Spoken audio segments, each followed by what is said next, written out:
There's a quote in the book from Maeterlinck, and I think I put it in chapter 2 as an epigram in chapter 2, but it says we don't know each other yet, for we have yet to be silent together.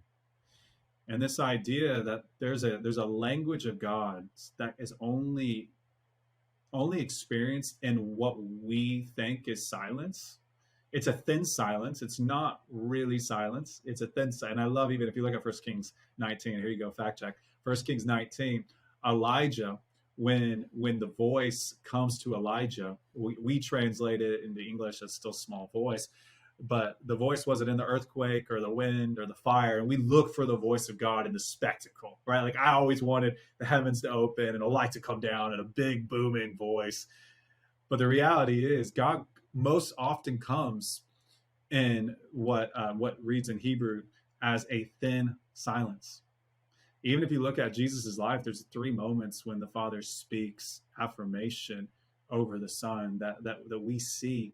But so much of what Jesus grew into, and the writer of Hebrews describes this process beautifully, but so much of what he grew into was actually as he moved into the everyday environment.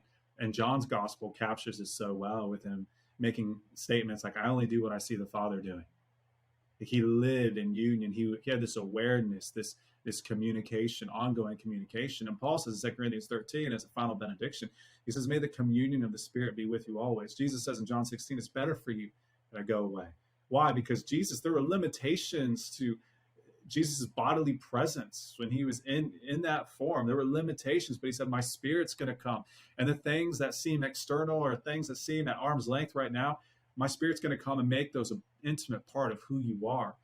But for us, because we don't get that, because we think prayer is, we check a few boxes, we say the right words, blah, blah, blah, and that's prayer. We are missing out on what Paul describes as praying without ceasing, praying constantly, praying always. That it's not you moving your mouth, talking all the time to God.